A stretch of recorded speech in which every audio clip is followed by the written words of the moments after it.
Good morning, every students. In last lecture, we have seen the occurrence of carbon. In them, we have also introduced about the two state of carbon, free state and combined state. Now our new topic is homologous series. Homologous series के बारे में अब हमें पढ़ना है। तो यहाँ पे हमको होमोलॉगस सीरीज, हमारा नया टॉपिक क्या रहेगा? Homologous series, chapter number 4, carbon and its compound, carbon and its compound. उसमें हमारा नया टॉपिक क्या है? Homologous series. हमारा नया टॉपिक रहेगा होमोलॉगस सीरीज। तो पहले हमको यह समझना पड़ेगा कि होमोलॉगस सीरीज का मतलब क्या है। इन एनी ऑर्गेनिक कंपाउंड, कोई भी जो ऑर्गेनिक कंपाउंड होता है उसमें similar chemical properties and similar structure but successive compounds difference of CH2। इसका मतलब ये है कि जो कोई भी हाइड्रोकार्बन की जो सीरीज होती है ना, देखो हम अल्केन की बात करेंगे। अल्केन की सीरीज है methane, ethane, propane, butane, pentane, hexane, heptane, octane, नोनेन, decane. तो उसमें आप सीक्वेंसली जब आगे बढ़ोगे ना, मीथेन में से इथेन में जाओगे ना, तो उसमें CH2 का डिफरेंट रहेगा। मीथेन में से इथेन में जाओगे तो CH2 का डिफरेंट रहेगा। फिर इथेन में से प्रोपेन में जाओगे तो उसमें भी CH2 का डिफरेंट रहेगा।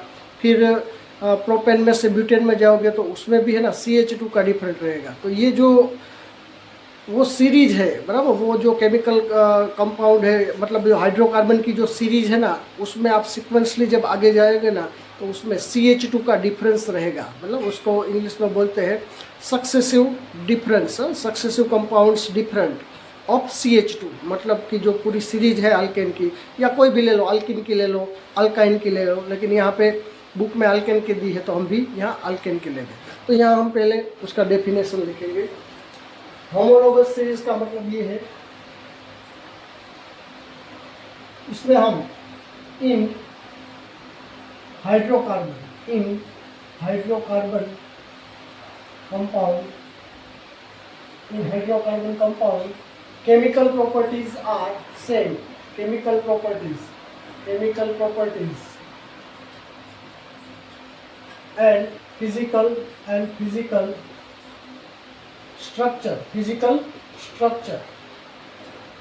structures are similar.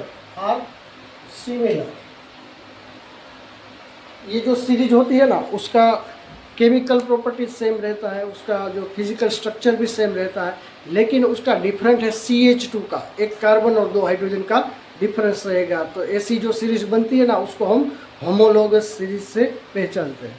तो यहाँ पे similar in which successive compound different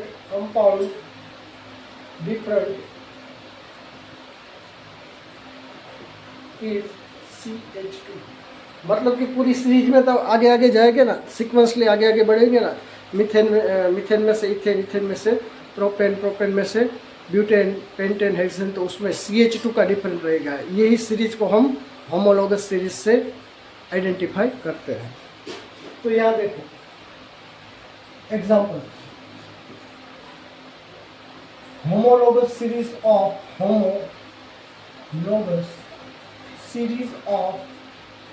alkane की सीरीज हम यहाँ पे एग्जाम्पल के तौर पे लेते हैं। तो अल्केन का जो पहला कंपाउंड क्या है? CH4। इसको हम बोलते हैं मीथेन। उसके बाद क्या आएगा? इथेन, C2H6, तो ये आएगा इथेन। उसके बाद आएगा प्रोपेन, C3H8, प्रोपेन। उसके बाद आएगा C4H10, उसको हम ब्यूटेन बोलेंगे, ब्यूटेन। C5H12, pentane. और एक ले लेते हैं यहाँ पे C6H14, हेक्सेन। देखो इसमें देखो, आप प्रैक्टिकली यहाँ देख सकते हैं कि इसमें कितना है, 1 कार्बन है और 4 हाइड्रोजन है। देखो इसमें कितना है, 2 कार्बन है और हाइड्रोजन कितना है, 6 हाइड्रोजन। देखो इसमें कितना डिफरेंट है, ये दोनों के बीच में है ना CH2 का डिफरेंट है। देखो फिर ये जो इसमें कितना है, 3 कार्बन है और इसमें कितना है, 8 हाइड्रोजन। तो ये दोनों के बीच में आप देखोगे ना तो CH2 का डिफरेंट है। फिर इसकी बात करेंगे ना ब्यूटेन की, तो C4, इसमें कितना है, 4 कार्बन और हाइड्रोजन कितना है, 10 हाइड्रोजन। तो ये दोनों के बीच में भी CH2 का डिफरेंट है। तो ये आगे आगे आप देखोगे ना तो वो पूरा CH2 का डिफरेंट रहेगा, इसलिए इसको होमोलोगस सीरीज बोला जाता है। कोई भी ले सकते हैं आप, अल्किन की भी ले सकते हैं, अल्काइन की भी ले सकते हैं। तो ये हमारा टॉपिक यहाँ पे कंप्लीट हुआ। अब हम जो कार्बन वो है ना उसका जो केमिकल प्रॉपर्टीज, बराबर, जो ऑर्गेनिक कंपाउंड है उसकी केमिकल प्रॉपर्टीज, कार्बनिक ऑर्गेनिक कंपाउंड उसकी जो केमिकल प्रॉपर्टीज क्या है उसके बारे में स्टडी करेंगे। हमारा नया टॉपिक यहाँ पे आएगा chemical properties of organic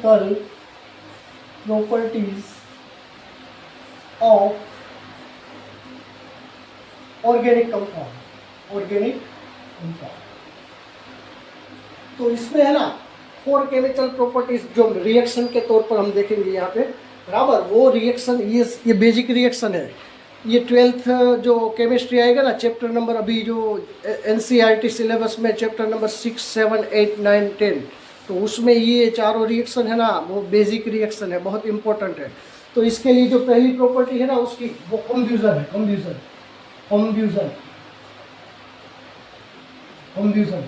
confusion को हम बोलते हैं दहन प्रक्रिया, दहन, बराबर। कोई भी जो ऑर्गेनिक कंपाउंड है उसका दहन होता है तो क्या होता है उसकी बात यहाँ पे ली गई है। तो यहाँ पे कंफ्यूजन का मतलब ये है, any organic compounds generally any organic compounds है वो जो एयर की प्रेजेंस में, मतलब ऑक्सीजन की प्रेजेंस में है ना, वो इजीली बर्न होता है और वो कार्बन डाइऑक्साइड, हीट, लाइट, बराबर, वो प्रोड्यूस करता है। तो यहाँ पे हम देखेंगे जो पहली प्रॉपर्टी है इसकी हम रिएक्शन नहीं लिखेंगे, जो उसका डिस्क्रिप्शन है ना वो हम समझ लेंगे। अब दूसरी बार एक बार फिर समझते हैं। कोई भी जो ऑर्गेनिक हाइड्रोकार्बन रहता है ना, कोई भी हाइड्रोकार्बन, वो हाइड्रोकार्बन है ना वो इन presence of air they produce carbon dioxide, water, heat and light. तो यही हमको यहाँ पे केमिकल फॉर्मूला के फॉर्म में लिखना है। कोई भी जो देखो यहाँ पे हमें ना CH4 ले लेते हैं। CH4 ये क्या है, ये हाइड्रोकार्बन, इसको हम मीथेन बोलेंगे, methane in presence of air. तो यहाँ पे ऑक्सीजन का प्रेजेंस है, इन presence of oxygen converted into carbon dioxide, water, heat and light. तो ये जो प्रोसेस है ना उसको कंफ्यूजन प्रोसेस बोलते हैं। यहाँ पे देख ले, हमको पता है कि जो सेचुरेटेड हाइड्रोकार्बन होता है ना, अब आगे हमने वी हैव ऑलरेडी स्टडीड, बराबर, अबो lecture saturated and unsaturated hydrocarbon. तो यहाँ पे हमको ना पता है, we have already known about the saturated hydrocarbon burn easily in presence of oxygen and produce a blue flame, बराबर। जो सेचुरेटेड हाइड्रोकार्बन है ना उसमें ऑक्सीजन की जो प्रेजेंस होती है ना तो वो ब्लू फ्लेम है वो प्रोड्यूस करता है। तो यहाँ हम लिख देते हैं एक line, generally saturated hydrocarbon, generally saturated hydrocarbon burn in presence of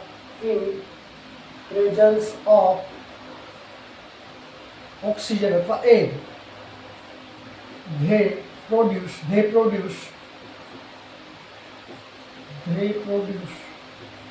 blue flame। Oxygen की जो प्रेजेंस रहेगी ना तब हमारा जो सेचुरेटेड हाइड्रोकार्बन है ना वो ब्लू फ्लेम के साथ बर्न होता है। लेकिन अनसफिशिएंट अमाउंट ऑफ ऑक्सीजन, मतलब ऑक्सीजन की जो प्रेजेंस है ना वो लिमिट में होगी, मतलब कि जो सफिशिएंट अमाउंट में ऑक्सीजन नहीं होगा तो क्या होगा, तो वो है ना येलो सूटी फ्लेम्स के साथ बर्न करेगा। मतलब कि येलो कलर का जो एक है ना उस पर कवर बन जाएगा, बराबर, येलो कलर का कवर बन के वो बर्न करता है। तो यहाँ हम ये भी लिखते हैं, but insufficient amount of a saturated hydrocarbon burn with yellow sooty flame. तो यहाँ हमको ये समझाता है ये कि जो ऑक्सीजन की प्रेजेंस रहेगी ना, तो हमारा जो सेचुरेटेड हाइड्रोकार्बन है ना, वो ब्लू फ्लेम्स के साथ बर्न करेगा। और अगर सेचुरेटेड ही हाइड्रोकार्बन है लेकिन जो ऑक्सीजन की अमाउंट है ना वो इनसफिशिएंट होगी, मतलब कि जो रिक्वायर अमाउंट में नहीं होगा ना, तो वो हमारी येलो शूटी फ्लेम, इसका मतलब है कि जो फ्लेम है ना उस पर जो येलो कलर का लेयर बना हुआ ऐसे बर्न करती है। तो ये हमारा ये हो गया। और जो हम बात करते हैं कोल, पेट्रोलियम, अब ये सब कोल और पेट्रोलियम ऐसी जो प्रोडक्ट है ना, कोल पेट्रोलियम बर्न, ये जो कोल और पेट्रोलियम जो बर्न करता है ना वो कैसा है, अनसेचुरेटेड है। कोल और पेट्रोलियम है वो अनसेचुरेटेड, जनरली अनसेचुरेटेड हाइड्रोकार्बन उसमें होते हैं, वो बर्न करता है ना, तो उसमें से है ना, उसमें से जो ऑक्साइड, बराबर, सल्फर और नाइट्रोजन का ऑक्साइड है वो प्रोड्यूस होता है, और वो है ना एसिड रेन के लिए रिस्पॉन्सिबल है। तो यहाँ पे हम लगते हैं कोल पेट्रोलियम जैसे unsaturated hydrocarbon burn they produce वो क्या प्रोड्यूस करता है, they produce oxides of sulfur and nitrogen। तो ये जो कोल और पेट्रोलियम है ना वो बर्न करता है ना, तब वो नाइट्रोजन और सल्फर का जो ऑक्साइड है वो प्रोड्यूस करता है, और वो एसिड रेन के लिए रिस्पॉन्सिबल है, which is responsible for acid rain। तो ये हमारा हो गया कंक्लूजन। अब दूसरा है ना वो एडिशन है, एडिशन रिएक्शन। एडिशन क्या है, बराबर, तो एडिशन का मतलब है, एडिशन से पहले हम ऑक्सीडेशन ले लेते हैं, एडिशन है ना बाद में लेंगे, क्योंकि ऑक्सीडेशन है ना वो बहुत इंपॉर्टेंट रिएक्शन है। तो ये हमारा जो दूसरा प्रॉपर्टी है ना वो ऑर्गेनिक कंपाउंड का, केमिकल प्रॉपर्टीज, तो हम दूसरा ऑक्सीडेशन लेंगे। तो जनरली आप समझोगे ना तो ऑक्सीडेशन का मतलब ये है कि कोई भी कंपाउंड है ना उसके साथ जो ऑक्सीडाइजिंग एजेंट का काम क्या है, रिएक्शन के दरमियान जो रिएक्टेंट है ना उसमें ऑक्सीजन है वो ऐड करेगा, बराबर। ऑक्सीजन का एडिशन या हाइड्रोजन का रिमूवल, उसको हम ऑक्सीडेशन रिएक्शन बोलते हैं। लेकिन यहाँ पे है ना ऑक्सीडाइजिंग एजेंट, दो ऑक्सीडाइजिंग एजेंट यहाँ पे हम ले सकते हैं, बराबर। या हम एसिडिक KMnO4 मतलब एसिडिक पोटेशियम परमैंगनेट लेंगे, या फिर अल्कलाइन K2Cr2O7 मतलब अल्कलाइन पोटेशियम डाइक्रोमेट, ये दोनों ऑक्सीडाइजिंग एजेंट है, बराबर। दोनों में से कोई भी एक का यूज़ करेंगे तो हमारा जो बराबर कंपाउंड है उसमें क्या होगा, ऑक्सीजन ऐड हो जाएगा।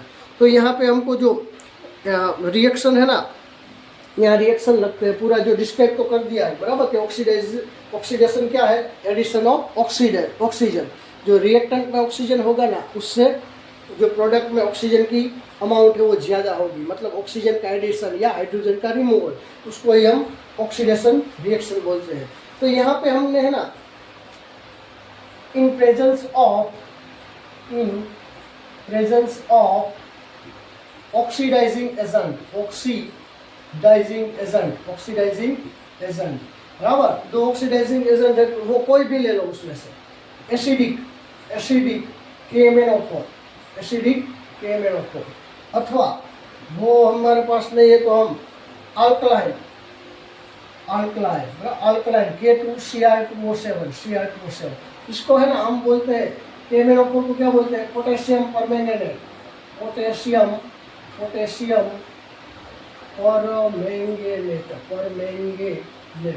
परमैंगनेट, या अल्कलाइन K2Cr2O7 है ना, इसको हम बोलते हैं पोटेशियम डाइक्रोमेट।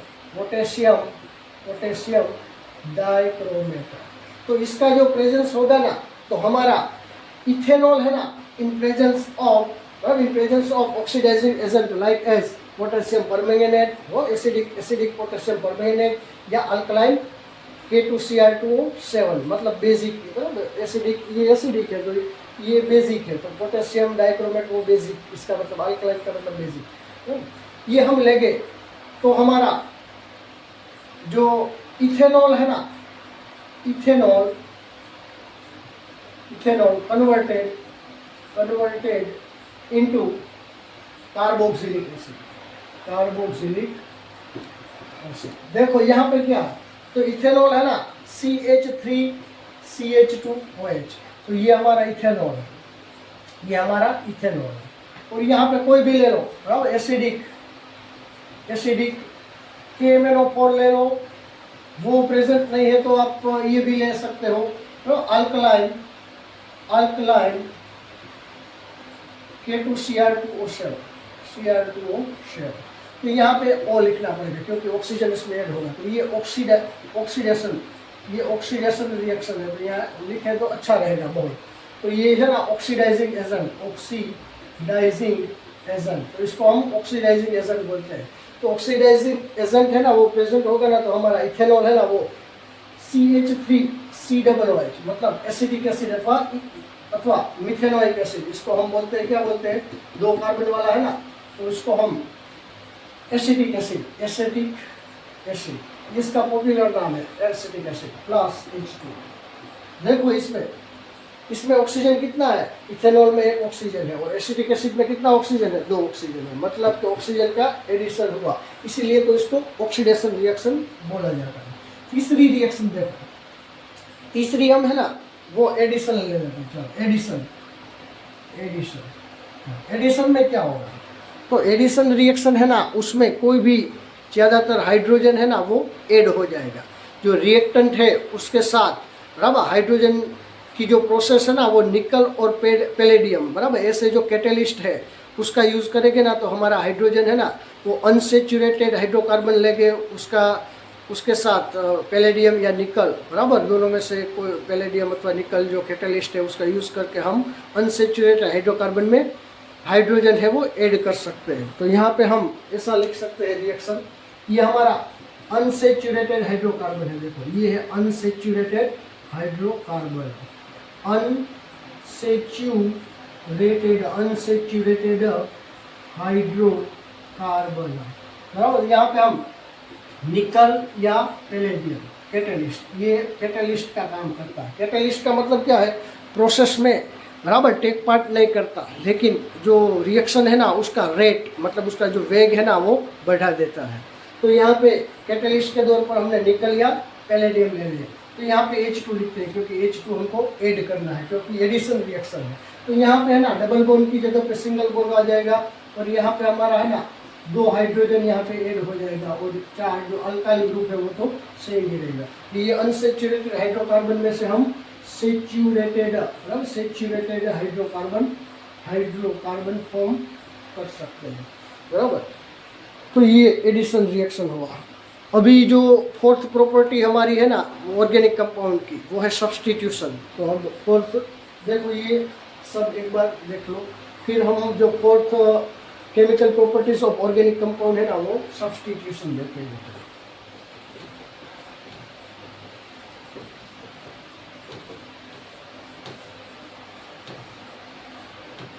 अब हमारा 4th जो केमिकल प्रॉपर्टीज देखेंगे हम, 4th सब्स्टिट्यूशन। तो सब्स्टिट्यूशन का मतलब क्या है, सब्स्टिट्यूशन का मतलब ये है कि कोई भी जो कंपाउंड है ना उसमें से एक हाइड्रोजन रिमूव हो जाएगा, डिस्प्लेस हो जाएगा, और उसकी जगह पे कोई भी जो उसके साथ रिएक्शन कर रहा है ना उसका जो एटम है ना वो जुड़ जाएगा। तो जो ओरिजिनल कंपाउंड है ना, ओरिजिनल जो रिएक्टेंट है ना उसमें से कोई भी एक एटम दूर होगा और उसकी जगह पे उसके साथ रिएक्शन करने वाला कोई एटम है वो जुड़ जाएगा। तो ये रिएक्शन है ना उसको हम सब्स्टिट्यूशन रिएक्शन कहेंगे। तो यहाँ पे जो हाइड्रोकार्बन है ना, बराबर, हाइड्रोकार्बन, तो हाइड्रोकार्बन में क्या होता है, हाइड्रोजन होता है। देखो हम CH4 का एग्जाम्पल ले लेते हैं, ये हमारा CH4 है, तो ये एक हाइड्रोकार्बन है, उसके साथ हम क्लोरीन का रिएक्शन करेंगे, क्लोरीन का, बराबर। और यहाँ पे sunlight in presence of sunlight की रिक्वायरमेंट यहाँ पे है। तो इन प्रेजेंस ऑफ सनलाइट, बराबर, जो हमारा मीथेन, मीथेन मतलब one type of hydrocarbon methane. तो मीथेन में क्या है, मीथेन में कार्बन है और उसके साथ हाइड्रोजन है, और ये क्लोरीन है ना, उसमें से बराबर एक क्लोरीन इसके साथ जुड़ जाएगा। देखो ये क्लोरीन है, क्लोरीन, इसको हम ऐसे लिखते हैं, चलो ऐसे लिखता हूँ, आपको एकदम इजी लगेगा। ये हमारा मीथेन है ना, ये कार्बन और इसका 4 हाइड्रोजन है, तो ये कोवेलेंट बॉन्ड से हमने आगे देखा था। तो ये दोनों सेम ही है, इसको हम ऐसे भी लिख सकते हैं, ये मीथेन है। और ये है ना ClCl, ये जो क्लोरीन है, क्लोरीन है, इसको हम लिखते हैं इसे क्लोरीन। तो ये इन presence of sunlight, in presence of sunlight. तो इसमें क्या होगा, ये इसका है ना, इसका सब्स्टिट्यूशन हो जाएगा, और ये है ना यहाँ आ जाएगा, ये यहाँ आ जाएगा, और ये है ना इसके साथ जुड़ जाएगा, ये दूसरा रिएक्टेंट है ना उसके साथ कंबाइन हो जाएगा। तो ये हमारा जो रिएक्शन ऐसे होगा HHH, ये हाइड्रोजन है वो सब्स्टिट्यूट हो गया, उसके स्थान पर क्या आ गया, in place of chlorine is combined with the methane molecule. और यहाँ पे क्या हुआ, दूसरा जो हमारा बाई प्रोडक्ट है ना, वो क्या होगा, क्लोरीन के साथ हाइड्रोजन मिलकर HCl बन जाएगा, HCl। तो यहाँ हम इसको ऐसा लिख सकते हैं CH3Cl प्लस HCl, दोनों एक ही है, लेकिन इसको हमने है ना बोल्ड करके दिखाया है। तो ये जो रिएक्शन है ना वो हमारा सब्स्टिट्यूशन रिएक्शन हो गया। तो ये जो केमिकल कंपाउंड, बराबर, कार्बनिक जो ऑर्गेनिक कंपाउंड है ना, उसकी केमिकल प्रॉपर्टीज थी क्या, 4 केमिकल प्रॉपर्टीज हमने 4 रिएक्शन देखा। पहला रिएक्शन कौन सा था, कंब्यूजन। दूसरा रिएक्शन कौन सा था, बराबर, दूसरा रिएक्शन था ऑक्सीडेशन। तीसरा एडिशन, और फोर्थ रिएक्शन अभी हमने देखा ना, बराबर। फोर्थ रिएक्शन कौन था, सब्स्टिट्यूशन रिएक्शन। अब हम सम अदर ऑर्गेनिक कंपाउंड्स, बराबर, अब हम सम इम्पोर्टेंट ऑर्गेनिक कंपाउंड्स, सम important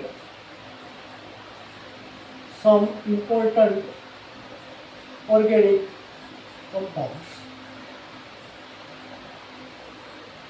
ये सब है ना आपको 12th में स्टडी करना है। 11th में जो हमारा चैप्टर नंबर 10 रहेगा 11th केमिस्ट्री में, हाइड्रोकार्बन, पूरा चैप्टर है हाइड्रोकार्बन पे। और उसके आगे का 9th नंबर का रहेगा ना वो IUPAC नोमेनक्लेचर, और उसका जो बेसिक रूल है, बराबर, इलेक्ट्रोमेरिक इफेक्ट क्या है, आइसोमेरिक इफेक्ट क्या है, और आइसोमेरिज्म क्या है, इलेक्ट्रोमेरिक इफेक्ट, बराबर, वो सब बहुत बढ़िया एकदम मैकेनिज्म के बेस पे। यहाँ पे आपको मैकेनिज्म नहीं समझना है, यहाँ तो सिर्फ आपको रिएक्शन कैसे बनता है वो डायरेक्ट याद रखना है।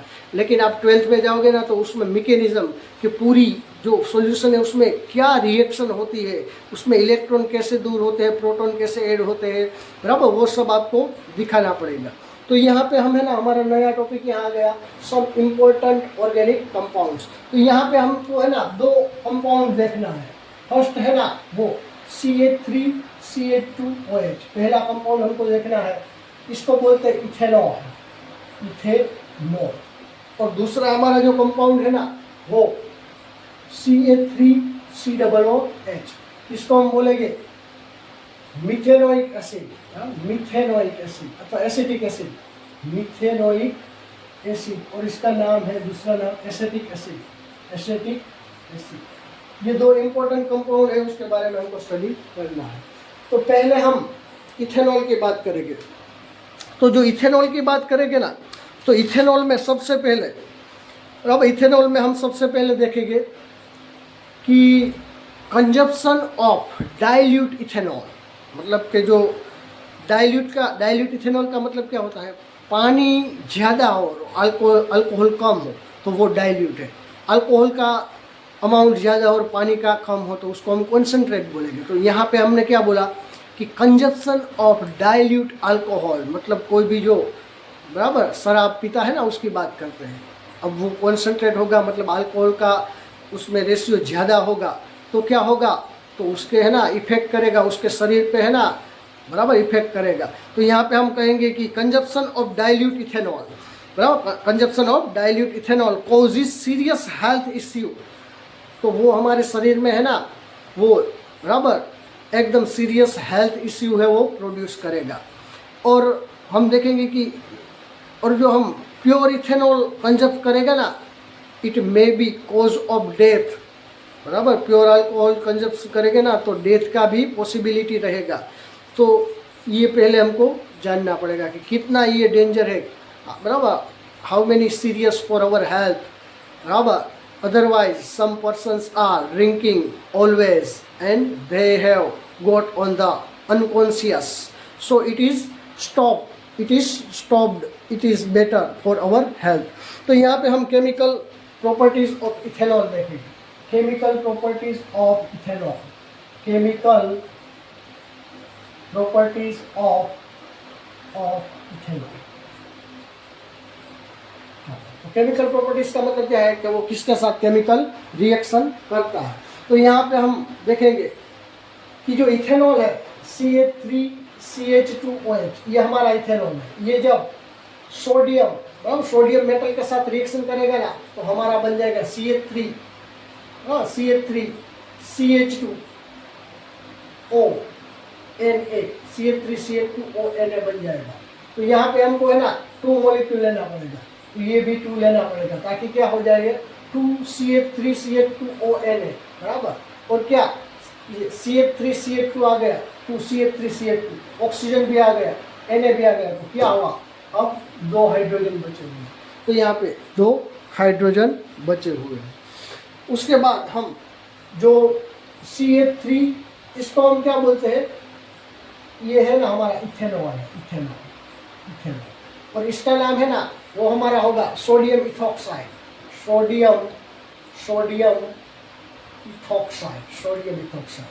दूसरी प्रॉपर्टीज देखते हैं CH3CH2OH, ये हमारा क्या है, ये है इथेनॉल है ना, वो रिएक्शन करेगा, बराबर। इथेनॉल है वो कॉन्सनट्रेट सल्फ्यूरिक एसिड, ये कॉन्सनट्रेट का मतलब क्या है, सांद्र सल्फ्यूरिक एसिड, बराबर। ज़्यादा पानी में जो H2SO4 का जो अमाउंट है ना वो ज़्यादा होगा तो उसको कॉन्सनट्रेट बोलते हैं। डाइल्यूट भी हमने देखा ना कि पानी का जो अमाउंट है, वाटर का अमाउंट ज़्यादा होगा, और जो कोई भी हमारा जो कंपाउंड है उसका अमाउंट ज़्यादा होगा ना तो उसको हम कॉन्सनट्रेट बोलते हैं। और पानी का मतलब वाटर का जो अमाउंट ज़्यादा होगा तो उसको हम डाइल्यूट बोलेंगे। तो यह कॉन्सनट्रेट H2SO4। और यहाँ पे टेम्परेचर रहेगा 443 केल्विन, बराबर, मतलब 443 केल्विन, इतना टेम्परेचर रहेगा। तब हम इथेनॉल में कॉन्सनट्रेट H2SO4 दोनों मिक्स करेंगे ना तो हमारा यहाँ पे डबल बॉन्ड वाला अनसेचुरेटेड आल्किन है, बराबर है ना। इसको हम बोलते हैं इथीन, दूसरा नाम इसका इथीन है, देखो। और बाई प्रोडक्ट में हमको है ना वाटर मिल जाएगा, वाटर। इसको हम है ना ऐसे भी लिखते हैं C2H4, बराबर। ये दोनों एक ही है, इसको भी क्या बोलते हैं, इथेन। ये हमारा केमिकल प्रॉपर्टीज हो गया इथेनॉल का। अब हम इथेनॉल का यूज़ क्या है, इथेनॉल का यूज़ है सिर्फ ड्रिंक के लिए नहीं है, उसका बहुत सारा यूज़ है। लेकिन सम persons does not know about them. So use of alcohol is preparation of soap and cosmetics.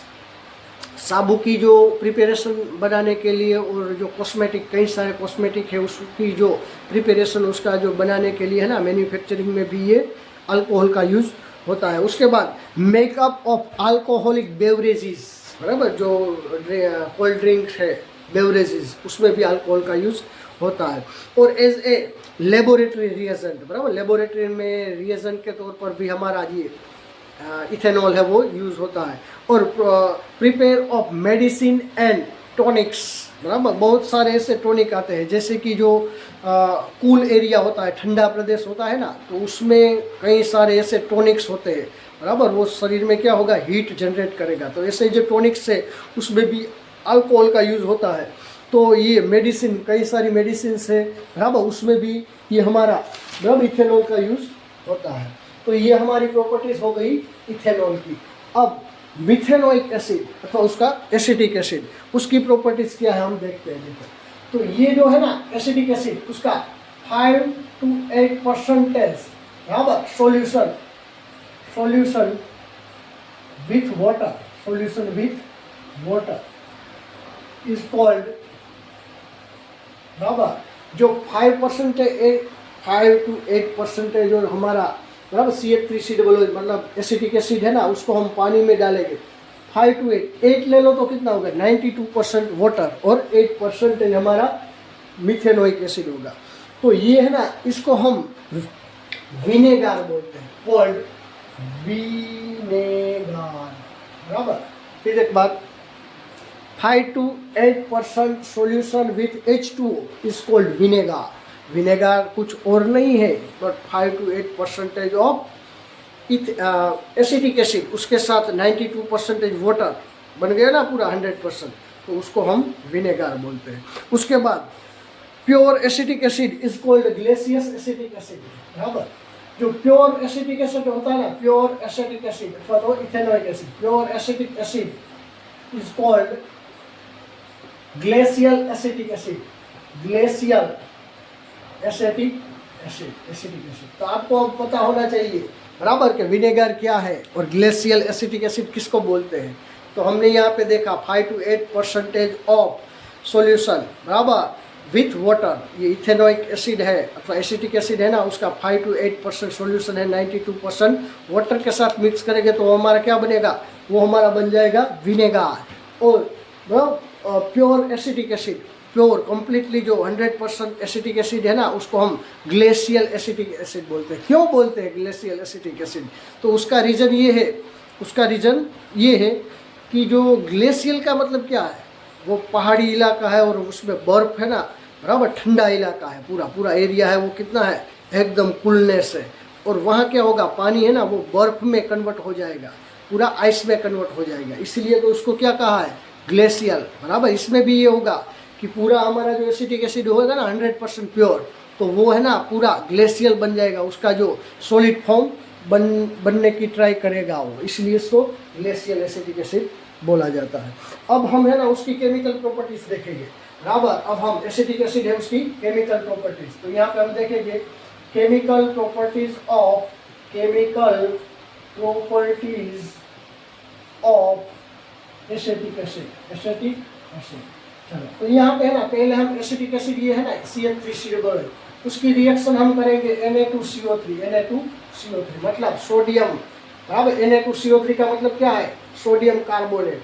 तो इसका सोडियम कार्बोनेट के साथ रिएक्शन होगा ना, ये हमारा एसिटिक एसिड है, इसका रिएक्शन होगा Na2CO3 मतलब सोडियम कार्बोनेट। तो इसमें से ना हमको मिलेगा CH3COONA, CH3COONA मतलब सोडियम एसीटेट मिलेगा। ये इसको हम बोलते हैं सोडियम एसीटेट, सोडियम एसीटेट। देखो CH3 COO और इसमें से Na आ गया। तो यहाँ पे हमें बैलेंस करने के लिए यहाँ 2 लिखना पड़ेगा, यहाँ भी 2 लिखना पड़ेगा। देखो 2 CH3COO, 2 CH3COO, यहाँ पे हाइड्रोजन है ना, ये दो सोडियम एटम, या 2 सोडियम जो एटम है ना वो इसके साथ जुड़ गया। तो यहाँ क्या हुआ, यहाँ है ना कार्बन डाइऑक्साइड प्लस H2, है ना, कार्बन डाइऑक्साइड प्लस H2।